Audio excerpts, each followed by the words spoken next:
हाय दोस्तों, कैसे हैं आप सब। आई होप आप सब ठीक होंगे। मैं भी एकदम से बढ़िया हूँ। तो चलिए आज का वीडियो शुरू करते हैं। आज की वीडियो में मैं आपसे अपना पीजीआई चंडीगढ़ में अपने कैंसर ट्रीटमेंट के एक्सपीरियंस के बारे में डिटेल में बात करूँगी कि मेरा ट्रीटमेंट कैसा रहा, वहाँ का डॉक्टर कैसे हैं, स्टाफ कैसे हैं, कैसे ट्रीटमेंट होता है, आप कैसे वहाँ पे स्टार्ट कर सकते हैं, कैसे एंट्री होती है, स्टार्ट से लेकर लास्ट तक जो भी मेरा एक्सपीरियंस रहा है पीजीआई चंडीगढ़ हॉस्पिटल के बारे में मैं वो डिटेल में आपसे शेयर करूंगी। तो चलिए वीडियो शुरू करते हैं। वीडियो शुरू करने से पहले प्लीज़ मेरे वीडियो को लाइक कर लीजिए, कमेंट कर लीजिए, शेयर कर लीजिए और चैनल को सब्सक्राइब ज़रूर कर लीजिए। 2017 का जो लास्ट जो मंथ था दिसंबर, उसमें हमने स्टार्ट शिमला में टेस्ट करवाया था अपना। तो वो वहाँ पे ये पता चल चुका था कि मुझे कैंसर था। तो उसके बाद वहाँ पे कुछ प्रॉब्लम थी, डॉक्टर छुट्टी पे थे, तो हम वहाँ पे ट्रीटमेंट नहीं कर पाए, इसलिए हम पीजीआई चंडीगढ़ गए। तो ये हम 2018 में गए, जन में गए थे हम।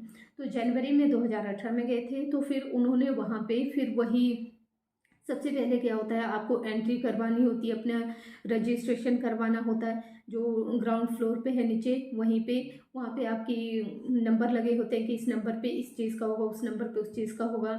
लाइंस लगी होती है जेंट्स की लेडीज़ की अलग से।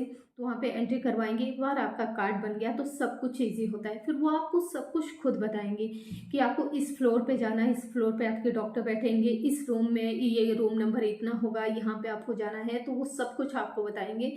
जैसे एंट्री होती है वो आपको कार्ड देते हैं। फिर आप जहाँ पे भी आपका फ्लोर होता है, जहाँ पे आपके डॉक्टर होते हैं, आप वहाँ जाते हैं। तो फिर आप बाहर कार्ड देते हैं। अपना कार्ड देने के बाद फिर बाहर बैठिए और फिर डॉक्टर आपको बाद में वहाँ पे जो बाहर स्टाफ होता है वो कार्ड अंदर देते हैं। तो वो वहाँ पे खुद आपको बुलाएंगे। जब आपका नंबर आएगा तो वो माइक पे अनाउंसमेंट कर देते हैं कि इतने नंबर का कार्ड, ये पेशेंट का नाम है। तो फिर आप डॉक्टर के पास जाएंगे। वहाँ पे भी क्या होता है, दो रूम्स होते हैं। एक रूम में जो है हमारे जो सीनियर डॉक्टर होते हैं, जो हमारे हेड होते हैं, प्रोफेसर होते हैं, उनकी टीम होती है। एक होता है थोड़ा जो वहाँ पे भी डॉक्टर बैठे होते हैं, आई थिंक वो जूनियर डॉक्टर, जो हमारी पूरी डिटेल लेते हैं, हमारी पूरी हिस्ट्री। तो फिर जब हम वहाँ जाते हैं तो वो पूरा हमारा लिखते हैं कि आपको क्या तकलीफ़ है, आपको क्या सिम्टम है, आपकी फैमिली हिस्ट्री क्या है, आपको और क्या तकलीफ़ है, जो भी हमारा सब कुछ है। जब वो फाइल तैयार करते हैं वो सब कुछ लिख लेते हैं। फिर उसके बाद वो अपने सीनियर डॉक्टर को दिखाते हैं। तो फिर वो बताते हैं उन्हें कि हमें क्या करना चाहिए, हमें क्या मेमोग्राफी करवानी चाहिए, अल्ट्रासाउंड करवाना चाहिए या बायोप्सी करवानी चाहिए। तो मुझे पहले अल्ट्रासाउंड मेमोग्राफी के लिए कहा था, मेमोग्राफी हुई। फिर अल्ट्रासाउंड हुआ। उसके बाद उन्होंने बायोप्सी के लिए बोला था। तो उन्होंने बोला था अगर आपका शिमला में हुआ है तो आप वहाँ से स्लाइड मंगवा लीजिए, तो हम उसी से यहाँ पे टेस्ट करवा लेंगे। तो फिर स्लाइड लेके आए थे हम। उसकी रिपोर्ट आ ही गई थी, जैसे वहाँ पे थोड़ा रिक्वेस्ट करके कि थोड़ा जल्दी, तो मतलब आई थिंक हफ्ता या 10 दिन में वहाँ से रिपोर्ट आ गई थी। उसके बाद तो उन्होंने फिर रिपोर्ट आई। फिर उसके बाद जब ये रिपोर्ट वगैरह आती है तो फिर जब पूरा हमारी रिपोर्ट आ जाती है, पूरी हिस्ट्री, पूरी डिटेल, पूरी ये फाइल तैयार होती है, फिर जाके लास्ट में हम जो हेड होते हैं, प्रोफेसर होते हैं, फिर जाके हम उनसे मिलते हैं। ऐसा नहीं है कि स्टार्टिंग में डायरेक्ट से आप जाएंगे उनसे मिलेंगे, नहीं। पहले जो उनकी टीम होती है उनको वो हमारा सारा कुछ करते हैं। तो फिर उसके बाद जो है फिर डॉक्टर देखते हैं कि अच्छा ये है। फिर वो उन्हें बताते हैं कि इनका फर्दर जो है ट्रीटमेंट कैसे होगा। तो फिर उन्होंने हमें बताया था कि अच्छा ये है। तो उन्होंने बोला था आपकी सर्जरी होगी, उससे पहले आपको सारे टेस्ट करवाने होते हैं। फुल बॉडी ट्रीटमेंट से पहले वो आपको फुल बॉडी चेकअप करवाते हैं। जो भी आपका सिसपा तक पूरे के पूरे टेस्ट होते हैं, उसमें जो भी कह लो, ब्लड काउंट कह लो, WBC, RBC, ECG, blood, urine वगैरह, सारे के सारे टेस्ट होते हैं। आपको क्या दिक्कत है, आपको क्या प्रॉब्लम है, क्योंकि सर्जरी में कुछ प्रॉब्लम नहीं आनी चाहिए, उस वजह से वो सारे टेस्ट होते हैं। फिर वो सारे टेस्ट की रिपोर्ट आती है। उसके बाद वो डॉक्टर को दिखाना होता है। फिर डॉक्टर ने हमें ये बता दिया था कि एक हफ्ते के अंदर अंदर आई थिंक मुझे वो जो है वो सर्जरी की डेट मिल गई थी। तो जब सर्जरी की डेट मिली थी तो ऐसा नहीं था कि उन्होंने मुझे एडमिट किया था। उन्होंने कहा था कि आपको कल सुबह आना है। एडमिट आई थिंक वो उन्हें करते हैं जिनका कुछ सीरियस प्रॉब्लम हो, या तो बुजुर्ग हो, चल नहीं सकते, कुछ ज़्यादा दिक्कत हो, कुछ प्रॉब्लम हो, आई थिंक वो उन्हें करते हैं एडमिट। तो मुझे एडमिट नहीं किया था। मुझे लगा था कि शायद एडमिट करते होंगे। तो हम पहले दिन पूरा सामान लेके पहुंच गए थे वहाँ पे। तो उन्होंने बोला था नहीं, एडमिट नहीं होंगे आप, आपको कल सुबह आना है, इतने बजे 8 बजे पहुंचना है हॉस्पिटल, 8 साढ़े 8 बजे। फिर हम नेक्स्ट डे गए थे सुबह, हम 8 बजे से पहले पहले हॉस्पिटल पहुंच गए थे। तो फिर डॉक्टर ने बताया था कि आपका 3rd नंबर पे जो है सर्जरी होगी, और वो पहले बता देते हैं कि आपकी सर्जरी को आई थिंक 2 घंटे या 2.5 घंटे बोला था उन्होंने चलेगी आपकी सर्जरी। आई थिंक 2 या 2.5, मुझे इतना याद नहीं है, ये बोला था उन्होंने कि 2 घंटे या 2.5 घंटे तक आपकी सर्जरी चलेगी। तो फिर उसके बाद वही है कि अंदर ले जाते हैं, एनेस्थीसिया देते हैं, और फिर वो उसके बाद तो आपको पता नहीं चलता कि आपके साथ क्या हो रहा है क्या नहीं हो रहा है। फिर जो लास्ट में जब सर्जरी हो जाती है, फिर वो ऑब्जर्वेशन रूम में लेके आते हैं बाहर। तो फिर वहाँ पे जाके काफ़ी देर के बाद मुझे होश आया था। तो जब मुझे होश आया था तो मुझे ठंड बहुत लग रही थी। तो मेरे डॉक्टर आए थे, उन्होंने पूछा कि जया ठीक हो, सब कुछ ठीक है, कोई कुछ तकलीफ़ है? तो मैंने उनसे कहा था कि मुझे ठंड बहुत लग रही है। तो उन्होंने ब्लोर चला दिया था वहाँ पे। उसके बाद वो दूसरे रूम में, जब आप 1-2 घंटा तक जब वो देखते हैं कि आप नॉर्मल है, सब कुछ स्टेबल है, सब कुछ ठीक है, तो फिर आपको वो नॉर्मल दूसरे रूम में शिफ्ट कर देते हैं। तो फिर वहाँ पे उसके बाद आई थिंक थोड़ा ग्लूकोज वगैरह चढ़ता है, कुछ वो होता है, वहाँ पे भी 3-4 घंटे रेस्ट करते हैं। और फिर उसके बाद हमारी जो है, एक्चुअली उस दिन शाम को हमारी जो डिस्चार्ज की जो फाइल होती है ना, वो बनते बनते बहुत लेट हो गई थी। 9 10 या 11 बज गए थे हॉस्पिटल में ही हमें।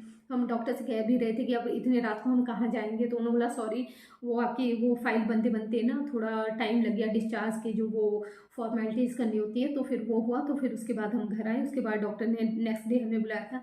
उसके बाद क्या होता है, फिर जब सर्जरी होती है, फिर हर तीसरे दिन आपको बुलाते हैं। वैसे तो ड्रेसिंग डेली होती है, पर वो बोलते हैं अगर आसपास भी आपके हो तो आप वहाँ पे एक दिन करवा सकते हो, लेकिन हर तीसरे दिन आपको हॉस्पिटल जाना होता है। फिर वो ड्रेसिंग करते हैं, आपको ड्रेन के लिए जो पाइप लगी होती है उसका वो काउंट लेते हैं, कि वो लिख के रखना पड़ता है कि आपका जो ड्रेन आउट होता है ना, वो लिक्विड जो होता है, वेस्ट ही होता है आई थिंक वो। तो उसको काउंट करते हैं कि कितना निकल रहा है, इससे कितना निकलना चाहिए, उसका कुछ क्राइटेरिया होता है, वो मेज़र करते हैं। ड्रेसिंग करते हैं आपकी, वो इसकी देखते हैं कि किसी किसी को पस पड़ जाता है या किसी की स्टिचेस खुल जाते हैं, वैसा कुछ हो जाता है। तो मेरा ऐसा कुछ नहीं हुआ था। वो महीने के अंदर अंदर मेरा सब कुछ ठीक हो गया था, मेरी सर्जरी ठीक हो गई थी, या 3 हफ्ते हुए थे आई थिंक। स्टिचेस भी ठीक हो गए थे, सब कुछ ठीक हो गया था। इसके बीच में डॉक्टर आपसे थोड़ी थोड़ी वो एक्सरसाइज करवा लेते हैं कि थोड़ा, जब वो आपके स्टिचेस खुल जाते हैं, जब ये सब कुछ नॉर्मल हो जाता है ना, ये सब कुछ 1 महीने के बाद, फिर आपको हल्की हल्की एक्सरसाइज। उसके बाद डॉक्टर ने हमें बताया था, फिर जब सर्जरी की रिपोर्ट आई थी, पहले एक रिपोर्ट आई, तो उसके बाद डॉक्टर ने बोला कि एक और रिपोर्ट आपको, एक और टेस्ट करवाना है। उनके पास जो टिश्यू ले गए होते हैं सर्जरी के टाइम से, तो उनको बोलो इसमें एक और टेस्ट होगा। फिर जब वो टेस्ट किया था तो फिर जाके हमें पता चलता है। फिर डॉक्टर ने बताया था कि अच्छा आपका ट्रिपल नेगेटिव ब्रेस्ट कैंसर है, आपके नोड्स पॉजिटिव है, 15 से 16 नोड पॉजिटिव है। तो इस वजह से मुझे तब तक ये कुछ नहीं पता था कि ट्रिपल नेगेटिव भी कैंसर होता है। मुझे लगता था कि कैंसर है तो कैंसर ही है, तो सारे कैंसर ही के होते होंगे। तो फिर मुझे पता चलता है कि नहीं, ये ट्रिपल नेगेटिव ब्रेस्ट कैंसर, ये तो थोड़ा एग्रेसिव टाइप का होता है। तो फिर उन्होंने बोला कि आगे का बताया था, जैसे डॉक्टर जो प्रोफेसर थे, मेरे जो डॉक्टर थे वो डॉक्टर गुरप्रीत सिंह थे, और मेरी जो सर्जन थी जो उनकी टीम में थी, उसके बाद उनके बाद जो थी वो डॉक्टर ईशिता थी। तो मेरे जो डॉक्टर थे, सारे के सारे डॉक्टर्स, पूरा स्टाफ बहुत अच्छा था, बहुत। डॉक्टर ईशिता तो इतने प्यार से बात करती थी, बहुत अच्छे से, मतलब आधी तकलीफ तो वैसे ही उनको देख के ही दूर हो जाती थी, इतनी प्यार से बात करती थी, इतने प्यार से सब कुछ समझाती थी। डॉक्टर गुरप्रीत सर, वो भी बहुत, पूरी टीम बहुत अच्छी थी, बहुत अच्छे से ट्रीटमेंट होता है, बहुत अच्छे से आपको ट्रीट करते हैं, सब कुछ ठीक होता है। तो फिर उसके बाद उन्होंने बताया, जब मेरी वो सर्जरी की रिपोर्ट आती, फिर वो डॉक्टर, उन्होंने बताया कि सर ऐसे ऐसे इनको ट्रिपल नेगेटिव है, साथ में नोड्स इतने 15 से 16 नोड्स पॉजिटिव हैं। तो डॉक्टर गुरप्रीत सर का रिएक्शन कुछ ऐसा था कि ओहो वेरी गुड, कि फैमिली में किसको कैंसर है, कुछ ऐसा है, तो ऐसा था। तो फिर मुझे पता चला कि अच्छा ये कुछ सीरियस प्रॉब्लम है। तो फिर उन्होंने बाद में बताया कि ऐसे ऐसे थोड़ा एग्रेसिव टाइप का होता है, तो घबराने की ज़रूरत नहीं है, लेकिन वो बता देते। मेरा ऐसा था कि मैं जो डॉक्टर से बात करती थी, मेरे हस्बैंड साथ होते थे, अगर कुछ मेडिसिन लानी हो, यहाँ से वो लाना, वहाँ से वो लाना, वो सब कुछ वो करते थे। लेकिन डॉक्टर से जो इंटरेक्शन होता है, डॉक्टर से जो बातचीत होती है, वो मैं खुद करती थी। मुझे ऐसा नहीं होता था कि मुझे ये नहीं सुनना है, मुझे वो नहीं सुनना है। मैं डॉक्टर से कह देती थी जो भी है मुझे आप साफ साफ बता दीजिए, मैं समझ सकती हूँ, मैं, मुझे इतना कुछ दिक्कत नहीं, आप मुझे बता दीजिए जो भी मेरे साथ है प्रॉब्लम, वो सब कुछ मुझे। तो डॉक्टर ने बोला ऐसे ऐसे हैं, तो आपको, उन्होंने बताया कि 8 कीमोलॉजी की, 4 स्टार्टिंग की जो है वो थोड़ी नॉर्मल वाली होती है, लास्ट की जो है वो थोड़ी हार्ड वाली होगी, उसमें थोड़ी ज़्यादा तकलीफ होगी। तो ये सारी चीज़ें, तो फिर मुझे 21-21 दिन में कीमो लगती है, हर 21 दिन में लगती है।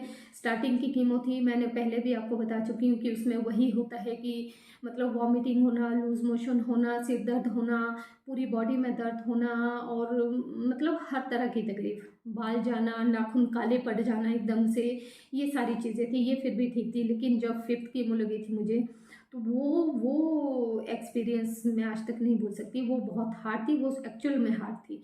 मुझे 9 दिनों तक नींद नहीं आई थी, मैं 9 दिनों तक सोई नहीं थी, 1 भी घंटा नहीं सोई थी। और उसके बाद ऐसा नहीं था कि मैं थकी-थकी सी हूँ या फिर मुझे नींद की वजह से नहीं, मैं एकदम फ्रेश, मेरी आँखें एकदम फ्रेश, इतनी स्ट्रॉन्ग डोज़ थी वो, मुझे कतई नींद नहीं आती थी। और दर्द तो ऐसी, जब मुझे 5वीं कीमो लगी थी, मतलब कहने का है ये, वो इतनी हार्ड थी, वो इतने स्ट्रॉन्ग डोज़, इतने स्ट्रॉन्ग ड्रग्स होते हैं आई थिंक वो कीमो में। मुझे हर जगह शरीर में मुझे ऐसा लगता था चींटियाँ काट रही हो, चींटियाँ ऐसी सुइयाँ चुभ रही हो हर जगह। अगर इस साइड लेटूँ तो इस साइड लगता था कि हर जगह कांटे कांटे चुभ रहे हो, फिर इस साइड लेटूँ तो और चलो तो 5 मिनट से ज़्यादा आप चल नहीं पाती, लगता है कि गिर जाऊंगी मैं। और लेटूँ तो फिर भी लेट नहीं पाती, फिर भी तकलीफ हो रही होती है। और बीच बीच में स्पेशली जिस साइड में सर्जरी हुई थी, उस साइड मुझे ऐसे लगता था जैसे झटके लग रहे हो, मुझे ऐसे लगता है करंट सा दौड़ रहा हो। वो कभी कभार कुछ सेकंड के लिए, 2 या 3 सेकंड के लिए ऐसे होता था, यहाँ से स्पेशली इस एरिया में ऐसे लगता था कि ऐसे एकदम सर करके ऐसे कुछ करंट सा दौड़ता था। मैं लेटे लेटे उछल पड़ती थी कि ये क्या हो गया, ऐसा ऐसा कुछ हो रहा था मुझे। जब मुझे ये 5वीं कीमो लगी थी, तो मैंने ये जाके हॉस्पिटल में डॉक्टर को भी कहा था, तब मुझे ऐसा लग रहा था कि मैं सेकंड कीमो के लिए कैसे जाऊंगी, नहीं मैं ये नहीं झेल सकती, कैसे होगा। तो लेकिन जब मुझे छठी कीमो लगी, तब मुझे इतनी तकलीफ नहीं हुई, मुझे नींद 2-4 दिन नहीं आई थी, उसके बाद मुझे नींद आ गई थी। हाँ तकलीफ थी, इतनी थी, लेकिन जब मुझे 5वीं लगी थी उसमें बहुत ज़्यादा थी। तो मैंने डॉक्टर को बताया था, तो डॉक्टर इशिता ऐसे ही हंसते हंसते उन्होंने बोला था कि मैं कहा डॉक्टर मैं 9 दिन नहीं सोई थी, ना दिन में ना रात में, कभी भी मुझे 1 घंटा भी नींद नहीं आई। तो वो हंसने लगे, उन्होंने बोला कोई बात नहीं, पाठ कर लो अगर नींद नहीं आ रही है तो और फिर मैं कहा मुझे ऐसी ऐसी तकलीफ हो रही है, इतनी ज़्यादा तकलीफ हो रही है। तो उन्होंने बोला अच्छी बात है ना, आपको महसूस हो रहा है, अपना ट्रीटमेंट अच्छा है, आपको पता चल रहा है कि क्या हो रहा है आपके साथ। तो उन्होंने ऐसे ही हंसी में वो निकाल दिया था कि कुछ नहीं है, ठीक हो जाएगा, सब कुछ ठीक हो जाएगा। तो मुझे ये सारी 8 कीमो लगती है, 6 महीने तक लगती है, 21 दिन में एक। तो जब ये सब कुछ हो जाता है, हर कीमो के बाद, जब भी आपको कीमो लगती है, जैसे एक कीमो लगती है, उसके बाद जब आप दोबारा 21 दिन के बाद कीमो लगाने आते हैं, तो आपको सारे टेस्ट करवा के आना होता है। वो टेस्ट डॉक्टर देते हैं हमें पूरी की पूरी, वो कि ये टेस्ट करवा के आने, उसमें वो देखते हैं अगर सब कुछ नॉर्मल हो, हमारा ब्लड काउंट, हमारे जो आरबीसी डब्ल्यूबीसी वगैरह, ये सारी चीज़ें होती है ना, ये सारी चीज़ें एकदम नॉर्मल होनी चाहिए, तभी हमें दूसरी कीमो लगती है। अगर ये नॉर्मल नहीं होती है तो कीमो जो आपकी टाइम जो एक्सटेंड हो जाता है, तो आपको 21 दिन में दूसरी कीमो नहीं लगेगी। वो बोलते हैं वापस से घर भेज देते हैं कि थोड़ा खाओ पियो थोड़ा। इसीलिए कहते हैं कि जब आपकी कीमो लग रही हो, अगर आपको भूख भी नहीं लग रही है, खाना अच्छे से खाइए, पानी खूब पीजिए, खूब अच्छे से सब कुछ कीजिए, ताकि आप दूसरी कीमो के लिए तैयार हो पाएँ दोबारा से। तो मुझे ये 21 दिन में प्रॉपर लगी थी, 6 महीने तक 21 दिन में एक, 21 दिन में एक कीमो, ये सारा कुछ हुआ था। और उसके बाद जो है ये जो सर्जरी वाला डिपार्टमेंट है, सर्जन वाला डिपार्टमेंट, फिर ये हमें भेजते हैं जो रेडिएशन वाला डिपार्टमेंट, वो ब्लॉक अलग से होता है, वो डिपार्टमेंट, वहाँ के सर्जन अलग है, वहाँ के डॉक्टर अलग है। फिर वहाँ जाते हैं हम, फिर वहाँ पे वो सारी हिस्ट्री हमारी पड़ती है, वहाँ पे अलग से आपका कार्ड बनता है, फिर वो सारी डिटेल अलग से बनाते हैं। तो वहाँ पे डॉक्टर कपूर थे, तो फिर उन्होंने सब कुछ किया, तो फिर उन्होंने बताया कि आपको आई थिंक 15 या 16, मुझे वो 16 लगे थे आई थिंक रेडिएशन। फिर उसके लिए वो मार्किंग करते हैं कि अच्छा यहाँ से यहाँ तक लगेगा, ये वो सब कुछ करके। तो फिर मुझे 16 रेडिएशन लगे थे, उसके भी मुझे कुछ ज़्यादा ही वो साइड इफ़ेक्ट हुए थे। मेरा एक्चुअली ऐसा लग रहा था खाना खाना 8 या 7 या 8 रेडिएशन के बाद मेरा गला बंद होना शुरू हो गया था, मैं खाना नहीं खा पाती थी, लिक्विड भी मैं मतलब पानी निकलना भी मुझे बहुत मुश्किल हो जाता था। तो वो यहाँ गले में अटक जाता था, जान निकल जाती थी अगर कुछ निकलना हो तो, इतनी बुरी। उस टाइम पे मेरा वेट बहुत लूज़ हो गया था, क्योंकि मैं ऐसा नहीं था कि मैं खाना नहीं चाह रही, मैं कोशिश भी करूँ तो वो यहाँ पे जान निकल जाती थी निगलने में, इतना सेंसिटिव। शायद डॉक्टर कहते थे कि जितना सेंसिटिव शरीर होगा उतनी ज़्यादा आपको असर होगा, सबको उतना नहीं हो रहा था, किसी किसी को ज़्यादा तकलीफ होती थी, किसी को कम होती थी।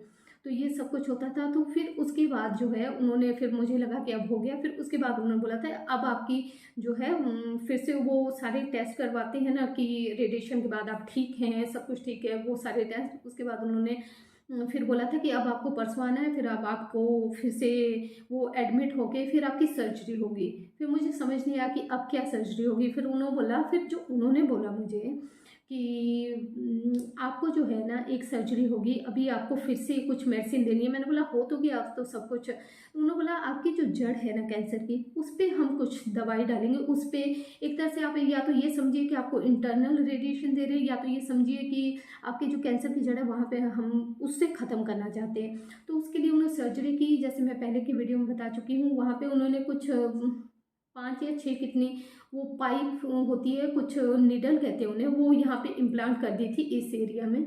और वैसे फिर जब सर्जरी हो गई, उन्होंने इम्प्लांट कर दी, उसके बाद उन्होंने वो फिर जैसे वहाँ पे जाते एक रूम होता है, वहाँ पे एक मशीन होती है, उसमें भी वैसी कुछ निडल होती है, उन्हें वो उससे अटैच करते हैं। तो फिर वो भी 3 दिनों तक चलता है, सुबह शाम मुझे वहाँ पे वो करते हैं, जो मेडिसिन जो भी करते हैं उसके थ्रू देते हैं कुछ वो। तो फिर उसमें भी ऐसा ऐसा कुछ तकलीफ नहीं होती, बस ऐसे फील होता है कि हाँ कुछ हो रहा है अंदर, ऐसे कुछ लप लप करके ऐसे कुछ आवाज़ आती है। तो वो 3 दिनों तक हुआ था, वो सुबह शाम हुआ था। तो फिर वो हुआ, और फिर उसके बाद जाके मेरा ट्रीटमेंट ख़त्म हुआ। फिर उसके बाद डॉक्टर मुझे हर महीने बुलाते थे चेकअप के लिए कि आप ठीक हैं, अगर आपको कुछ तकलीफ़ हो तो आप खुद से भी आ सकते हैं, अगर नहीं तकलीफ़ हो तो 1 महीने के बाद आइए, फिर 1 महीने के बाद, फिर 1 महीने के बाद, और फिर 3 महीने बाद, फिर 6 महीने बाद, अब 1 साल बाद बुलाते हैं मुझे, क्योंकि मुझे 5 साढ़े 5 साल हो चुके हैं। तो ये था मेरा पीजीआई चंडीगढ़ का एक्सपीरियंस कि मेरा ट्रीटमेंट कैसे हुआ, क्या कब कैसे होता है। ये एक्सपीरियंस था, बहुत अच्छा था। हाँ, क्योंकि हम दूर से जाते थे, एक स्टेट से दूसरे स्टेट जाना, ये ट्रैवलिंग हमारे लिए थोड़ा मुश्किल चीज़ थी। बाकी सब कुछ अच्छा था, हॉस्पिटल बहुत अच्छा है, स्टाफ बहुत अच्छे हैं, हमारा ट्रीटमेंट बहुत अच्छे से हुआ है, बहुत अच्छे से ट्रीट करते हैं। तो ये सब कुछ, ये था एक्सपीरियंस मेरा पीजीआई चंडीगढ़ में मेरे कैंसर ट्रीटमेंट के बारे में, जो कि बहुत ही अच्छा था। तो अगर आप भी करवाना चाहते हैं तो प्लीज़ ज़रूर करवाइए। और थैंक यू सो मच। अगर आपको ये वीडियो पसंद आया हो तो इसे लाइक ज़रूर कीजिए, कमेंट ज़रूर कीजिए, और चैनल को सब्सक्राइब ज़रूर कीजिए। Thank you so much.